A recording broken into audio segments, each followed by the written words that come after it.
لیکن یہ کھانا اچھا ہو جانے سے شاید آپ یہ نہ سمجھیں کہ شاید معاملہ آسان ہو گیا۔ بچے اس وقت تک ان کو ناشتہ اچھا نہیں لگتا ہے جب تک سبق نہ سنا لے، کھانا اچھا نہیں لگتا جب تک سبق پارا اور آموختہ نہیں سنا لیتا۔ NB میڈیا یوٹیوب چینل کو ضرور سبسکرائب کریں۔ ایمان میں بھوچال پیدا کر دے۔ شاعر کہتا ہے کہ کانپ جائے گی زمین و آسماں دست و جبل، حیدر کرار کا نعرہ لگا کر دیکھیے۔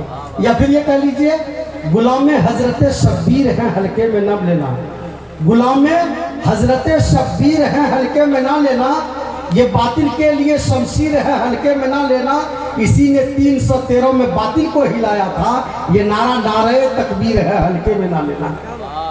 نعرہ لگائیں گے بلند والا بالکل، ایک بار تو ہاتھ اٹھا کے بول دیجئے، تو بولیے نعرہ تکبیر، نعرہ تکبیر۔ جامع العلوم ترکیلی، جامع العلوم ترکیلی، حضرت مولانا شمشاد رحمانی، حضرت مولانا مفتی اطہر القاسمی، حضرت مولانا خورشید انور نعمانی، ماشاءاللہ مکمل طور پر زندہ دل لگتے ہیں۔ اب بلا کسی تمہید کے میں آپ لوگوں کے بیچ وہ عظیم شخصیت جس کے ہم منتظر تھے، یا یوں کہہ لیجئے کہ آنکھیں پتھرا گئی راستہ تکتے تکتے، اب نہ ان سے انتظار ہوتا ہے۔ آپ یہ اپنی آنکھوں کی غمازی سے کہہ رہے تھے، وہ تمام تر گھڑیاں دور ہوتی ہے، وہ تمام پریشانیاں بھی دور ہوتی ہے، اور میں ایسے عظیم شخصیت جو اللہ تبارک و تعالیٰ نے اس کم عمری میں بہت ہی بڑے مقام و مرتبہ ہندوستان کیا دنیا کے مائناز ادارہ دارالعلوم دیوبند وقف ان کے ایک اہم اور موقر استاذ رہے ہیں، اور پھر نگاہ ولی کا وہ انتخاب ہوا جس پر وہ بہار و اڑیسہ جھارکھنڈ کے نائب امیر شریعت بھی بنائے گئے، جن سے میری مراد جناب حضرت مولانا شمشاد رحمانی دامت برکاتہ العالیہ حضرت والا کو بس اس ایک شعر کے ساتھ آپ کے حوالے کر دینا چاہتا ہوں، بس ایک شعر کے ساتھ، کہ شعر میرے ذہن سے نکل رہا ہے جو میں نے شعر حضرت والا کے لیے انتخاب کیا تھا، کہ باہنر ہے پر اثر ہے قوم کے رہبر ہیں آپ، باہنر ہے پر اثر ہے قوم کے رہبر ہیں آپ، باعث فخر چمن ہے گلشن محمر ہیں آپ، آئیے محفل میں خطابت کا چراغ جو لیے، آئیے محفل میں خطابت کا چراغ جو لیے، آج سارا چمن اہل منتظر ہے اور ان کے فخر چمن ہے آپ، جناب حضرت مولانا شمشاد رحمانی صاحب دامت برکاتہ العالیہ، ان سے درخواست ہے کہ آپ تشریف لا کر آپ نے جو رونق بخشی ہے اس انجمن کو، اس جلسے کو، اس مدرسے کو، یہ واقعی سعادت کی بات ہم تمام لوگوں کے لیے ہے، اور اللہ آپ کے اس آنے کو بھی قبول فرما لے، اور اس سعادت وقتی کے اس لمحات اور اس گھڑی کو قبول فرما لے کہ جو آپ تشریف لائے ہیں۔ جناب والا سے درخواست کروں گا کہ اسٹیج پر تشریف لا کر اپنے ناصحانہ خطاب سے نواز کر ہم سامعین کو معزز فرمائیں۔ السلام علیکم ورحمۃ اللہ وبرکاتہ۔ الحمد للہ نحمده ونستعینه ونستغفره ونؤمن به ونتوکل علیہ، ونعوذ باللہ من شرور انفسنا ومن سیئات اعمالنا، من يهده الله فلا مضل له ومن يضلله فلا هادي له، ونشهد أن لا إله إلا الله وحده لا شريك له، ونشهد أن سيدنا وسندنا وحبيبنا وشفيعنا ومولانا محمدا عبده ورسوله، أعوذ بالله من الشيطان الرجيم، بسم الله الرحمن الرحيم، ويرفع الله الذين آمنوا منكم والذين أوتوا العلم درجات، صدق الله العظيم۔ يا صاحب الجمال ويا سيد البشر، يا صاحب الجمال ويا سيد البشر، من وجهك المنير لقد نور القمر، لا يمكن الثناء كما كان حقه بعد از خدا بزرگ توی قصہ مختصر.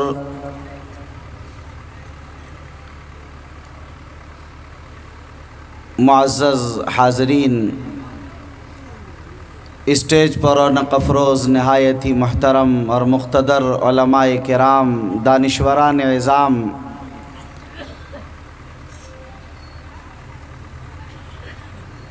سب سے پہلے حق جل مجدہ کا شکر ادا کرتے ہیں، اور پھر اس ادارے کے تمام منتظمین کے شکر گزار ہیں کہ انہوں نے اس گنہگار کو آپ حضرات کے سامنے آنے اور کچھ کہنے کا یہ عظیم موقع عنایت فرمایا. آپ حضرات کا یہ ٹھاٹھے مارتا ہوا سمندر اور پوری دل جمعی اور دلچسپی اور شوق بلکہ مکمل انہماک کے ساتھ پروگرام کو سماعت کرنا، اس سے ادارے سے آپ حضرات کی وابستگی، آپ کا والہانہ تعلق اور ادارے سے اور ادارے کے ذمہ داران سے آپ کی محبت کا اندازہ ہوتا ہے. دعا ہے کہ اللہ تعالی اس ادارے سے آپ حضرات کی محبت کو باقی رکھے اور ہمیں اور آپ سب کے لیے اس تعلق کو ذریعہ نجات بنائے. برادر گرامی قدر حضرت مولانا مفتی محمد اطہر القاسمی صاحب، نائب صدر جمعیت علماء صوبہ بہار و جنرل سیکریٹری جمعیت علماء ضلع ارریہ، انہوں نے مجھے فون پر بتایا کہ یہ پروگرام ہے اور تمام حضرات کی خواہش ہے کہ نہیں آپ کو آنا ہے. پھر اس کے بعد میرے عزیز گرامی قدر محترم مولانا توصیف نعمانی صاحب سے بات ہوئی کہ والد محترم حضرت مولانا خورشید نعمانی صاحب کی بھی خواہش ہے.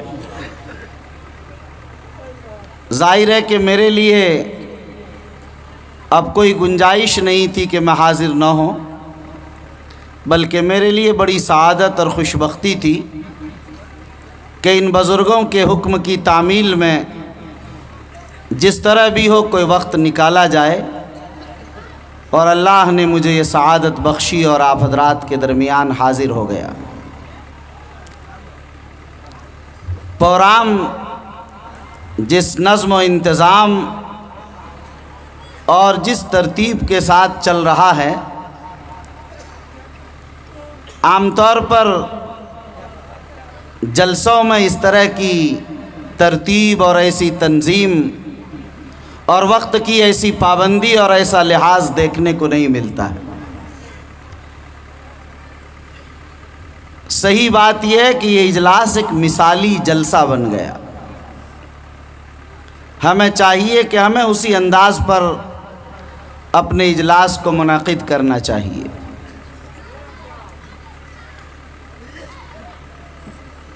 ابھی آپ حضرات کے درمیان حضرت مفتی صاحب کی بڑی پرجوش ولولہ انگیز تقریر ہوئی اور آپ حضرات نے کھڑے ہو کر وعدہ معاہدہ سب کیا ہے. دعا کیجئے کہ اللہ تعالی ہمیں اور آپ سب کو اس پر قائم و دائم رکھے. اگر ہم اس عہد و پیمان کا لحاظ کر لیں تو یہ اجلاس کامیاب ہے، اور اگر ہم نے اس کا لحاظ و خیال نہیں کیا تو ہم یہ سمجھتے ہیں کہ ہمارے لیے بڑی محرومی کی بات ہوگی. اللہ کے نام پر عہد لے رہے ہیں اور اللہ کے رسول کی باتوں کے درمیان لے رہے ہیں اور ایک وارث نبی کے ذریعہ لے رہے ہیں، اور اس کے باوجود اگر ہم لوگ اس پر قائم نہیں رہے تو اس میں بڑا خسارہ، بڑا نقصان ہے ہمارا۔ اس لیے دعا کیجئے کہ اللہ تعالی ہمیں اور آپ سب کو اس پر قائم رکھے۔ دیکھیے، میں سمجھتا ہوں کہ باتیں سبھی آ گئی ہیں، مجھے کوئی لمبی چوڑی بات نہیں کرنی ہے، صرف مجھے آپ حضرات کو یہ بتانا ہے کہ یہ جو آپ نے ابھی منظر دیکھا قرآن مجید کے حفظ کرنے والے بچوں کی دستار کا، حضرت مولانا داؤد نعمانی صاحب نے ایک ایک کو بلایا اور ایک ایک کے سروں پر دستار باندھی گئی، آپ نے دیکھا۔ ہم یہ سمجھتے ہیں کہ آسانی کے ساتھ یہ کام ہو گیا، ہمیں اندازہ نہیں ہے کہ ان بچوں نے کتنی محنتیں کی ہیں جب جا کر یہ حافظ قرآن بنے۔ جب ہم لوگ حفظ کرتے تھے، اب وہ دور تو نہیں رہا، جب کھانا لے کر آتے تھے پلیٹ میں تو پہلے اس سے کیڑے چنتے تھے، دو چار، اندازہ تھا کہ 2 4 ہوں گے، 2 ہوں گے، 1 ہوں گے، ہو سکتا ہے اتفاق سے کوئی دن ایک بھی کیڑا نہ ملے، لیکن کسی روز 2 4 ملتے تھے۔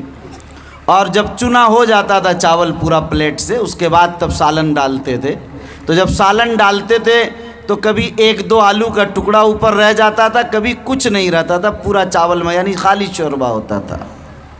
یہ گوشت کی بوٹی کی بات نہیں کر رہا ہوں، آلو کے قاش کی بات کر رہا ہوں، آلو کے ٹکڑے کی بات ہو رہی، وہ بھی کبھی نہیں ہوتا تھا۔ اب تو ماشاءاللہ بڑا عمدہ کھانا مل رہا، پہلے سے بہت بہتر ہو گیا، بڑا اعلیٰ کھانا مل رہا،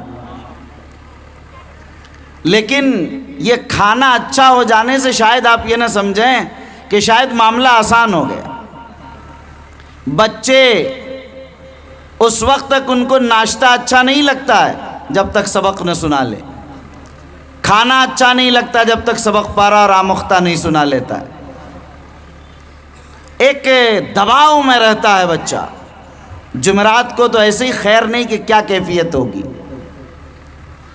الغرض یہ کہ طالب علمی کے زمانے میں وہ موٹا نہیں ہو پاتا، پتلا دبلا رہتا، اسی ٹینشن میں، اسی پریشانی میں۔ جب میں سال ہفتم عربی تک بھی پہنچ گیا تو بڑا پتلا دبلا لاغر اور نحیف تھا۔ میرے والد صاحب پریشان رہتے تھے کہ بھائی اس کی صحت کبھی بنے گی یا نہیں، تو میں خود ہی ان سے کہتا تھا کہ دور حدیث فراغت کے بعد صحت بن جائے گی، آپ مطمئن رہیے، ابھی نہیں بن پائے گی۔ وہ جو تعلیم کا ایک ٹینشن ہے، ایک پریشانی ہے، ذہن پر جو ایک دباؤ ہے، خود آپ اس کا اندازہ نہیں کر سکتے۔ ایسے ہی کوئی حافظ قرآن نہیں بن جاتا ہے، بڑے مشکلات کے بعد یہ حافظ قرآن بنتے ہیں۔ ان کی پیٹھوں اور پشتوں پر کئی چھڑیاں ٹوٹ جاتی ہیں، کئی رحل ٹوٹ جاتے ہیں، کتنے تماچے لگتے ہیں، کیسی ذلت اور خاری سے گزرنا پڑتا ہے۔ اس کے کھانے کا پتہ نہیں، اس کی دیگر چیزوں کا پتہ نہیں اسے، اس کے بعد حافظ قرآن بن رہا۔ لوگ سمجھتے ہیں کہ چلو بچے نے محنت کر لی، حافظ بن گیا۔ آپ کو اندازہ نہیں کہ ان کے استاذ نے اس پر کتنی محنتیں کی ہیں۔ وہ رات کو اپنے گرم بستروں سے اور اپنے نرم بستروں سے اسے سردی کی راتوں میں نکلنا پڑتا ہے، 3 ہی بجے اٹھ کر وہ بچوں کو جگا رہا، فجر سے 1 گھنٹہ پہلے پڑھانے کے لیے۔ آپ تو سو رہے ہیں مگر ان کے استاذ انہیں جگا رہے ہیں۔ آپ نہیں جانتے کہ ان کے ذمہ داروں نے کیسی قربانیاں دی ہیں کہ وہاں ان کی تنخواہ کا بھی انتظام کرنا ہے، بچوں کے کھانے کا بھی انتظام کرنا ہے۔ آپ دیکھ رہے ہیں کہ 5 آدمی کی فیملی کے کھانے کا انتظام کتنا مشکل ہوتا ہے، اور جہاں 100 200 300 400 بچوں کا انتظام کرنا ہے، کتنا مشکل ہوتا ہوگا یہ انتظام، ذرا اس کا تصور صرف کر لیجیے۔ لیکن اس کے باوجود ہمیں اس کا اندازہ اور احساس نہیں کہ کن قربانیوں، کن جانفشانیوں اور کتنے جہد مسلسل کے بعد ایک بچہ حافظ قرآن بنتا ہے۔ لیکن اس کے باوجود ہم یہ سمجھتے ہیں کہ مدرسے یہ صرف قائم ہو گئے اور اپنے پیٹ کے لیے یہ سب کچھ کیا جا رہا. کوئی نیا مدرسہ اور مکتب کھل گیا تو کس طرح برہم ہو جاتے ہیں لوگ, کیسی رسہ کشی رکھتے ہیں, کیسا نزاع, جدال, اختلاف, ایک دوسرے کے پیچھے پڑنا. انہیں اندازہ ہی نہیں کہ کن قربانیوں کے بعد یہ ادارے. بہت شکریہ دوستو, آپ نے فل واچ پورا ویڈیوز دیکھا اور ویڈیوز آپ کو پسند آیا ہوگا. پسند آ جائے تو اپنے دوستوں میں ضرور شیئر کریں اور لائک کریں, سبسکرائب کریں اور میری حوصلہ افزائی فرمائیں. شکریہ, جزاک اللہ. اللہ تبارک و تعالی آپ کو دونوں جہان میں کامیابی عطا فرمائے, شاد و آباد رکھے. پھر ملتے ہیں نیکسٹ ویڈیوز میں اور ایک اچھے اور شاندار ویڈیوز آپ کے لیے لے کر حاضر ہوں گا. تو اجازت دیجیے, پھر ملتے ہیں دوسری ویڈیوز میں. السلام علیکم ورحمۃ اللہ وبرکاتہ.